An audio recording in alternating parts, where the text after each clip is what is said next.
si vous avez une destination qui est précise, qui est claire, que vous soyez en 2 chevaux, que vous soyez en Ferrari ou en Lamborghini, si vous souhaitez aller à Rome, quoi qu'il arrive, vous irez à Rome. Ok, t'inquiète pas, il n'y aura pas que ça dans la vidéo. Souvent, sur Instagram, je parle beaucoup de l'entrepreneuriat. J'essaie vraiment de décloisonner un peu la vision qu'on peut avoir sur l'entrepreneuriat en disant qu'on peut entreprendre en conservant un équilibre sain. Et c'est vrai que souvent, on me pose des questions par rapport à voilà, comment je fais, comment ça se passe, est-ce que j'ai pas peur finalement de créer un autre modèle, est-ce que ça va vraiment fonctionner. Et j'ai souvent cette réponse de me dire que finalement, c'est pas moi qui vais décider, c'est un peu, j'ai envie de dire, le marché. Quand je parle du marché, c'est-à-dire des personnes qui font partie de la communauté, ou en tout cas des personnes qui consomment les produits Ancestralia, qui consomment, comment dirais-je, ce qu'on fait, parce qu'ils comprennent qu'il y a une vision qui est beaucoup plus profonde que juste les simples produits qu'on propose. On ne réinvente pas le monde, hein. Le couteau, c'est du beurre de karité, la tasse à c'est du savon noir, mais ce qui est important, c'est qu'en fait, en tout cas, à travers ce projet, on essaye de connecter des personnes avec leur identité, leur culture, à travers des objets, et ça fait un pont. Donc ça, c'est un peu le projet Ancestralia, mais avant ça, j'avais déjà entrepris, j'avais déjà fait d'autres projets qui étaient dans un autre paradigme, hein, parce que j'étais encore très aligné, hein, je le suis encore, mais là, j'étais à des niveaux incroyables. Et donc, j'ai voulu montrer un peu l'évolution, si on peut parler d'évolution, et j'ai envie de dire il a fallu que je sois un peu dans cet état d'esprit, dans ce mindset très développement personnel, très Tony Robbins, Carnegie, très Robert Kiyosaki, Père riche, Père pauvre, où j'étais vraiment à fond dedans, où j'étais vraiment dans ce mindset de croissance, de réussite, de il faut ceci, il faut cela. Très aujourd'hui, je me tourne vers quelque chose qui est beaucoup plus sain, et c'est marrant de constater que j'ai fait ça pendant peut-être 10 ans de ma vie, et j'ai jamais réellement été, entre guillemets, en tout cas, je me suis jamais considéré à ma place dans cette tech, dans ce monde tech, qui est pour certains un monde très cool, certes, mais pour moi ça n'a jamais été le truc. J'ai été aussi chez Station F, j'ai réussi à rentrer en passant par on va dire des ouvertures, des portes d'entrée qui m'ont été faites sans y rester vraiment très longtemps, et ça n'a jamais été pour moi un environnement sain. J'ai jamais su pourquoi, j'ai jamais vraiment compris pourquoi. Aujourd'hui je sais très bien pourquoi, si tu me suis dit depuis un petit moment tu comprends, mais voilà. Donc je voulais vous montrer ça parce que je pense que c'est important d'avoir aussi le background, le contexte de tout ça. C'est une partie, ces vidéos là, il y a des parties qui seront de 2017, de 2018, tu verras un petit medley. Bref, je te laisse checker ça, regarde, et puis n'hésite pas à me dire en commentaire ce que tu en penses. J'espère que ça va donner un peu plus de contexte aussi sur la raison pour laquelle j'ai envie d'entreprendre de cette façon-là, pourquoi j'essaie de retrouver cette harmonie, pourquoi j'essaye de montrer qu'on peut entreprendre en restant soi-même, en faisant des choses pour nous, par nous, et pourquoi c'est ok et qu'il ne faut pas forcément rester dans un truc où voilà, l'entrepreneuriat c'est comme ci, comme ça, faut être méchant, le monde du commerce c'est un monde vicieux, etc.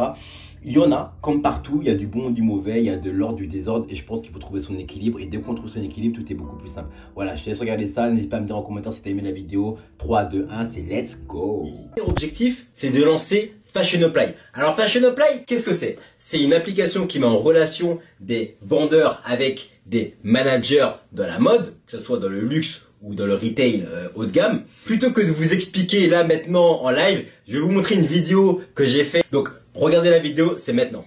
Idée reçue numéro 1. Impossible de travailler dans la mode sans contact ni piston. Faux. En voici la preuve. Lui, c'est Grégory. Il travaille depuis 4 ans dans une boutique de luxe. Comme toujours, on lui a promis une évolution dès la première année. Le travail, c'est la santé. Bla bla bla bla bla. Aujourd'hui, Grégory attend toujours et finit par ne plus y croire. Heureusement, il entend parler d'Upply. Une application qui aide les gens, comme lui, à sortir la tête de l'eau. Grégory se connecte, sélectionne le poste qu'il aimerait tant obtenir et range son téléphone dans sa poche. Le lendemain, pendant sa pause déjeuner, en passant devant une boutique au coin de la rue, Grégory reçoit une notification. Nous recherchons un manager prêt à porter homme. N'ayant rien à perdre, Grégory postule d'un simple swipe, un email et 2 appels plus tard, le voilà en entretien pour un nouveau challenge. Vous voulez faire comme Grégory? Apply. Maîtrisez votre carrière. Bon, je pense que tu l'as capté. Grégory dont on parle, je pense que tu as capté qui c'était. Et c'est marrant parce que quand je regarde la vidéo, je vois à quel point l'aliénation est puissante quand même. La personne qui a fait du coup le motion design et qui m'a dit mais Grégory c'est toi? Et j'ai dit ouais. Et elle m'a dit mais pourquoi tu le fais pas noir? Pourquoi tu m'as pas demandé de le faire noir? Et je me rappelle lui avoir répondu ouais mais si je le fais noir, ça va pas toucher tout le monde. Elle m'a dit bah pourquoi? Et je sais pas, je sais plus ce que j'ai pu répondre, mais bon bref, elle est passée à autre chose. Et aujourd'hui, avec des yeux un peu plus ouverts, on va dire, c'est ouf, c'est ouf. Bref, en tout cas, donc ce projet-là, en fait, c'est un projet qui n'a pas vu vraiment le jour. Ça a été, je pense que je faisais les choses plus pour prouver, je pense inconsciemment à mes proches, à mes parents, peut-être à des personnes que je pouvais réussir, que je pouvais lancer des trucs et tout. Et je le faisais pas parce que je voulais vraiment apporter quelque chose, ou parce que j'étais passionné, ou parce que donc finalement dès lors que je suis tombé face aux premiers obstacles, j'ai vite baissé les bras et c'est ce qui s'est passé. En même temps de ce projet-là, je parlais beaucoup avec un frère que j'avais rencontré quand je travaillais à l'époque chez Chanel et le frère en fait et moi, Fabrice, hein, je lui ai parlé d'une idée que j'avais depuis un petit moment qui s'appelait donc EasyCard Barber. L'envie en fait d'apporter quelque chose de beaucoup, un autre service dans notre communauté en tout cas, en ce qui touchait la coiffure, qui touchait le barbering, donc tout ce qui touche les cheveux, d'accord, afro. Je voulais absolument tester quelque chose, donc j'ai lancé EasyCard pour tester d'abord seul. J'ai eu l'idée d'EasyCard Barber, j'étais chez moi tout seul et je me suis dit, putain mais je vais 2 voire 3 fois chez le coiffeur pour me faire les contours. Comment se fait-il qu'il n'y ait pas une offre qui me permettrait de pouvoir y aller quand je veux, sans pour autant passer, comment dirais-je, au distributeur, retirer de l'argent, pour ensuite donner de l'espèce, pour ensuite penser au budget. Je me suis dit, bah, pourquoi pas créer un abonnement très simple, où je paye au début du mois, quand je touche ma paye, et qu'ensuite, eh ben, ça me permettrait d'aller chez le coiffeur pour me faire les contours, les mises à jour contours, quand je veux. Toutes ces histoires d'études de marché, et je ne dis pas que ça sert à rien, mais je dis juste que parfois, ça peut être un frein avant de se lancer. J'ai pas pensé à ça. Je me suis dit, bah, tu sais quoi, je vais créer un site, ça m'a pris exactement 3 heures. Je l'ai fait sur WordPress, ok. J'avais suivi avant ça une formation en 2 jours pour apprendre à créer un site parce que j'avais pas d'argent pour payer quelqu'un, donc je l'ai fait moi-même. Et quand j'ai lancé le site, en seulement 24 heures, j'ai reçu plus de 300 mails de personnes que je ne connaissais pas qui me disent « Je veux m'inscrire, je suis prêt, voici mon prénom, mon nom, mon adresse mail, mon numéro de téléphone, contactez-moi quand c'est prêt. » Waouh! Et ça, je vous dis la vérité, j'ai créé le site. Donc c'était au mois d'août et sur le site, je disais à tout le monde qu'on avait déjà le lieu, qu'on avait déjà le coiffeur. Je mettais des photos que je trouvais sur Instagram de coupes un peu stylées, genre avec des contours et tout. Je les mettais sur mon Instagram que j'avais créé par rapport au projet. Je les mettais sur le site et je disais on est prêt, on a tout, on lance en septembre, inscrivez-vous. J'ai eu 300 mails en 24 heures alors que je n'avais rien. Je n'avais pas de coiffeur, je n'avais pas le lieu, je n'avais absolument rien. Je me suis dit bon, tu sais quoi, c'est parti, on va le faire. Septembre, j'ouvre, peu importe ce qui se passe dans ma vie, je suis prêt à ouvrir en septembre et j'ai dit à tout le monde, payez. Et en septembre, ce sera prêt. Et les gens payaient. On commence à avoir 10 personnes, 15, 20, il y a un peu plus. Et là, je me suis dit, waouh, faut vraiment que je le fasse. J'ai appelé une amie qui était anciennement coiffeuse dans un barbershop ultra connu. Et là, je l'appelle et je lui dis, écoute, Sarah, est-ce que tu peux me dépanner parce que là, franchement, j'ai pas de coiffeuse. Est-ce que tu connais quelqu'un? Et elle me dit, écoute, Greg, ça tombe bien parce que là, actuellement, je suis enceinte. Je vais bientôt arrêter mes activités, mais pour toi, en septembre, si c'est pour un test, je veux bien le faire. Super! Et je lui en ai parlé. Et en fait, ensemble, on a lancé du coup le projet plus tard qui deviendra Barber Privé. Je te montre un peu ce que c'est. Tu verras un peu par où on est un peu passé. Alors j'ai pas toutes les vidéos malheureusement, mais c'est intéressant de voir quand même déjà le premier contrat que j'ai pu signer avec EasyCard Barber. Bref, je te dis pas plus, tu regardes, tu me diras un peu, mais c'est marrant de le voir avec un peu de recul.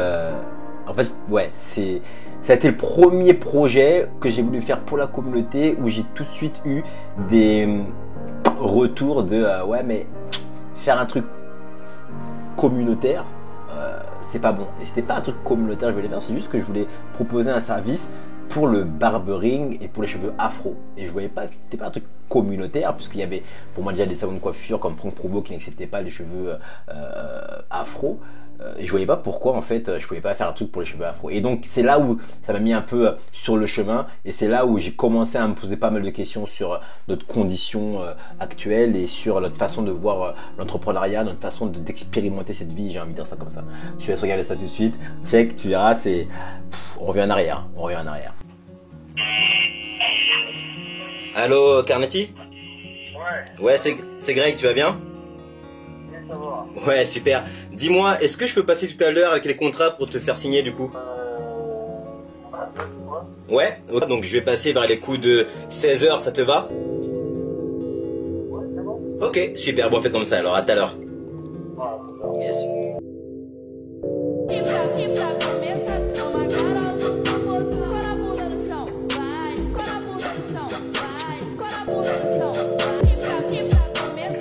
Maintenant, c'est direction Carnetti, c'est le premier salon de coiffure, on va signer, c'est maintenant, donc reste avec moi, ça va être bouillant.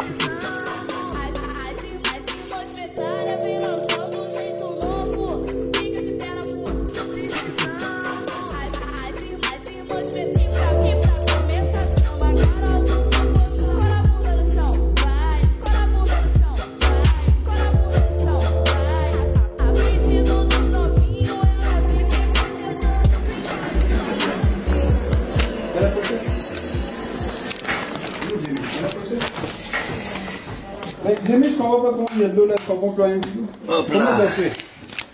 Bon, ça te dérange pas si je filme, Carnetti? J'ai les contrats. Je te laisse regarder.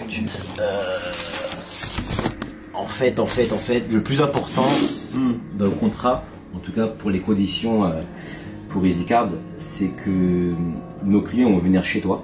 Donc nous, on va t'apporter des clients. Moi, ce que je vends aux clients, à mes clients, ce que je leur vends, c'est le fait que avec l'abonnement EasyCard, ils vont pas attendre 1h30. Je pensais qu'il y avait 2-3 feuilles, je crois qu'il y a plus de feuilles que ça. Lis-le, prends ton temps et demain t'es ouvert toi? Demain je suis là. Ouais. Okay. Est-ce que je peux passer demain matin pour qu'on en parle? Voilà, que j'ai le temps de dire. Ouais, ok, pas de soucis. Demain je passerai, au moins c'est fait. Ok. Ok. Comme ça les gens... Parce qu'après je vais prendre des photos. Après, en fait, ce que je vais faire, c'est que vu que j'ai créé un site, ils voient que... Enfin, après, il faut pas leur dire forcément que ce sera que moi qui vais les coiffer. non, il y en aura d'autres. Mais en fait, ce qu'on va faire, c'est qu'on va mettre on va coller un sticker. T'as déjà vu dans les restaurants? Ouais. Tu vois le sticker, ticket resto? Ouais, EasyCard. Et ben voilà, pareil, EasyCard. C'est petit, hein, pas grand, un tout petit. Et on va prendre des photos du salon de coiffure. D'accord. Pour les mettre sur le site et les mettre en avant, quoi. Bon, Lee, Ouais. on se tient au courant. T'as pris les photos? Non mais je viendrai avec un photographe qui va vraiment lui prendre des photos et tout parce qu'on n'a pas beaucoup le temps et tout, tu vois. D'accord. Donc il viendra prendre des photos et moi je passe demain matin du coup pour les contrats. Ok, ouais. Good. Vas-y, ça marche. Allez. Et à la prochaine. À la prochaine. Ouais. Yes, ça marche.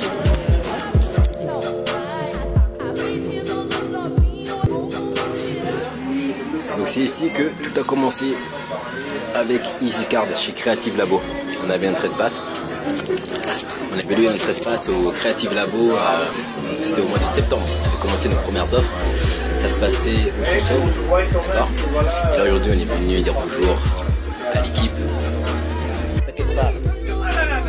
Aïe aïe aïe aïe aïe mesdames et messieurs. Oh non là. Comment je sais pas que t'es là, moi j'ai rasé. Et même il rigole, tu vois. Moi j'ai rasé. Viens là, viens là. Ça va ou quoi? Ça va quoi? Tranquillement? Mais non, poupée! Ah, ça vient? Ah ouais, j'ai rasé, t'es plus là toi aussi. Non, toi t'es trop radical. Je suis radical là.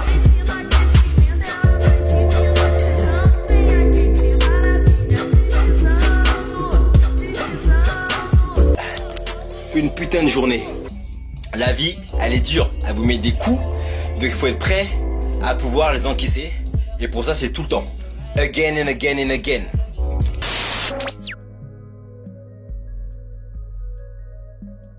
Donc ok, tu l'as vu, le projet donc EasyCard ensuite a bien évolué à barbeur privé. On ne voulait plus juste faire un abonnement parce que c'était compliqué à gérer l'abonnement. A voulu, avec Fabrice du coup, lancer une plateforme un peu comme Uber où tu pouvais en fait, j'ai envie de dire prendre rendez-vous, parce qu'à l'époque il n'y avait pas de prise de rendez-vous chez un barbeur comme il se fait aujourd'hui, mais à l'époque on voulait mettre ça en place, une prise de rendez-vous qui permettait d'avoir un espèce de coupe-fil. On pensait que ça pouvait être intéressant, on avait mis ça en place. Honnêtement ça a été quelque chose de très compliqué. J'ai pas été bon parce que je ne maîtrisais pas suffisamment ce qu'il y avait sur le terrain, je ne maîtrisais pas suffisamment la réalité des barbeurs. Bref, on avait des complications, il y avait aussi du coup ce truc où on s'est dit bon, on arrête de faire ça et on va mettre en place une plateforme avec uniquement des barbeurs à domicile. Et là on s'est dit bon, là pour le coup on n'a plus de problème. Et ben si, voilà, tu as un barbeur qui va d'un point A à un point B. Je prends un exemple, un client qui souhaite se faire couper pour son mariage à 21 h un vendredi, et bah typiquement le barbeur va partir de chez lui à 20 h 30, il prend le Uber, boum, il y a un embouteillage. L'embouteillage fait que le barbeur sera là à 22 h, mais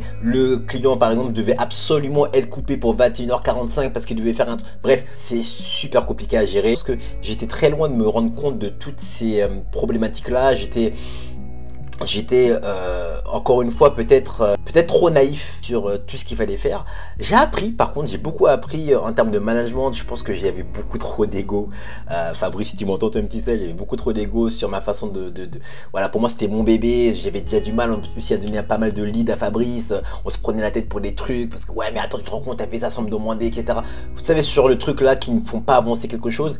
De cette expérience j'ai beaucoup appris. J'ai eu la chance d'avoir des personnes avec qui j'ai pu m'entourer, que ce soit Fabrice, que ce soit Momo, une équipe fantastique. Fabrice m'a, j'ai dit des choses horribles à Fab, j'ai dit des choses horribles peut-être aussi à Momo, et j'ai utilisé des tons qui étaient et j'ai la chance d'avoir des personnes qui sont restées malgré ça. Et aujourd'hui, ouais, j'ai beaucoup appris de tout ça parce qu'en fait, c'est moi en fait qui était fautif sur tout en réalité, parce que j'étais pas prêt, parce que j'étais pas parce que c'est pas juste la remise en relation, c'est aussi un gros travail, que ce soit de communication externe, donc vers les personnes qui font les futurs clients en tout cas de Easycar ou de Barbeur Privé, pardon, mais également en communication interne avec les barbeurs, avec aussi le client, il y avait tout ça à prendre en compte, les mails, etc. J'étais vraiment pas prêt.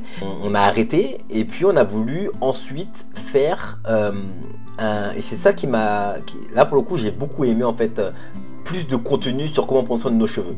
Et donc on avait mis en place des formules, des espèces de box pour apprendre les hommes à faire des waves. Ceux plutôt qui voulaient apprendre à faire des waves, on leur offrait directement tout ce qu'il fallait, donc durag avec également brosse. Il y avait plusieurs types de brosses, il y avait une routine, on avait fait une routine bien précise de comment faire des waves. On avait déjà des retours, des personnes qui me disaient mais c'est incroyable, j'avais jamais réussi à avoir des waves et là maintenant grâce à vous on avait des waves. Donc Barbeur Privé devenait quelque chose de beaucoup plus carré dans ce sens-là.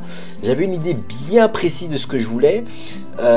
Et avec Fabrice, on arrivait à faire des choses cool. Donc franchement, on a quand même réussi à créer quelque chose. On a même fait un premier battle. C'était l'un des premiers. Alors, je dis un des premiers, mais en réalité, il y en avait eu d'autres dans ce milieu du barbering, parce que finalement, nous-mêmes, on venait pas de ce milieu-là. Donc, on essayait de changer des choses et on avait créé un gros battle avec plusieurs partenaires, avec Groomers, il y avait la Chaperie à l'époque avec Sergio, bref, c'était vraiment top. On avait créé des choses incroyables. Et en fait, ce qui s'est passé, c'est qu'à un moment donné, du coup, moi, à cette époque-là, j'étais en plein, en pleine remise en question. Salut Instagram, comme vous savez, il y a les packs Wavers pour tous les mecs qui veulent avoir des waves. Nous, ce qu'on propose, c'est très simple. On est une plateforme qui offre des conseils de qualité pour tous ceux qui veulent avoir des waves. Alors, comment ça se passe? Il y a un premier rendez-vous, d'accord, qui se fait avec un mentor. Le mentor va faire un diagnostic capillaire. Mais est-ce qu'il faudrait pas rentrer en profondeur et vraiment déjà revenir sur comment on voit nos cheveux? Et je voulais vraiment plus partir sur ça, sur comment on voit nos cheveux, comment finalement comprendre que nos cheveux en fait d'un point de vue physique quantique, il y a toute une relation qui est super intéressante. Je commençais à apprendre tout ça, donc je voulais partager ça et c'était pas du tout en fait en accord avec la vision qu'avait mon associé Fab, qui lui avait une autre vision. Et donc du coup il y avait commencé à avoir deux chemins qui se créaient. Et en fait c'est à ce moment là où voilà, de fil en aiguille j'étais un peu moins dedans. Pour moi je devenais beaucoup plus je voulais vraiment apporter quelque chose pour la communauté sur un point de vue pas uniquement de faire des waves, un truc qui reste à la surface, mais rentrer en profondeur. Et ma façon de voir les choses n'était pas alignée avec la façon de celle de Fabrice.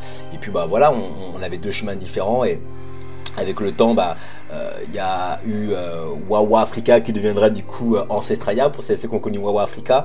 Et c'est comme ça où voilà, de fil en aiguille, je me suis mis un peu plus sur Wawa Africa. Puis parce que Wawa Africa ça faisait trop le nom qu'on donne quand t'es je sais pas moi, t'as fait une école de commerce, t'es parti 2 semaines au Sénégal et t'es waouh, parce que le Sénégal c'est waouh, et donc du coup tu donnes un nom Wawa Africa, c'est devenu Ancestraya. Puis voilà, vous connaissez un peu la suite pour ceux qui connaissent, qui m'ont suivi depuis le début. Donc c'est fascinant de voir en fait comment en fait tu t'arrives à aligner les points quand tu regardes en arrière, et quand tu le vis tu te rends pas compte, et c'est pour ça que le fait de faire des vidéos, de faire des vlogs, ça m'aide aussi à pouvoir prendre du recul, à avoir beaucoup de gratitude sur ce que j'ai pu vivre, beaucoup de gratitude sur toutes ces expériences, parce que c'est comme ça qu'on apprend. Donc j'espère que ça va pouvoir t'apporter aussi toi aussi pas mal de contexte sur tout ça. En tout cas dans l'ensemble, merci d'avoir écouté. C'était une vidéo assez puissante, hein. Le fait de revenir sur les archives, c'est challengeant. Ça c'est super intéressant ce que tu viens de dire, parce que tu vois, c'est vrai que souvent on se dit voilà, j'ai une idée et tout, je pose dessus, je crée une application ou mon site, peu importe, et on a l'impression que quand on va le sortir, bah, tout le monde va se rouler dessus. Après, c'est pas vrai, parce que à côté de ça, comme tu disais, bah voilà, faut choper des adresses, faut faire une landing page, il faut communiquer autour de ça, créer une communauté, fédérer. Et c'est vrai que quand on s'y connaît pas, ou quand c'est la première fois qu'on se lance, il y a ce côté un peu de ouais mais non, je suis pas encore prêt, mon application elle est pas prête, mon site il est pas prêt, je vais pas encore le balancer. Et quand on le lance, et ben on est dessus parce qu'en fait, il y a personne, il y a pas de trafic. On apprend plus tard qu'il y a un vrai travail de SEO à faire, etc. Et quand on connaît pas, ben on se dit putain. Et comment est-ce qu'on peut savoir que le projet il plaît en fait? C'est vrai. Faut l'avoir ce feedback. Faut faire attention en fait à ne pas tomber dans ce côté de je vais dans plein de meet-up, je lis plein de livres, mais je n'agis pas. Et ça c'est un truc, moi je sais que je connais pas mal de personnes qui le font tout le temps. Ils vont dans tous les meet-up, toutes les conférences, ils connaissent tout le monde, ils lisent tous les livres. Tony Robbins, Napoléon Hill, on les connaît tous. Mais ils font rien de la vie de tous les jours en fait, ils osent pas commencer. Ils vont vous donner plein de citations, des belles citations, mais moi des fois je les reprends, je les mets sur Insta, c'est cool. C'est grave cool. Mais ils font rien de la vie de tous les jours pour vraiment agir en fait. Faire le premier pas, ils le font pas. Et ça c'est un problème.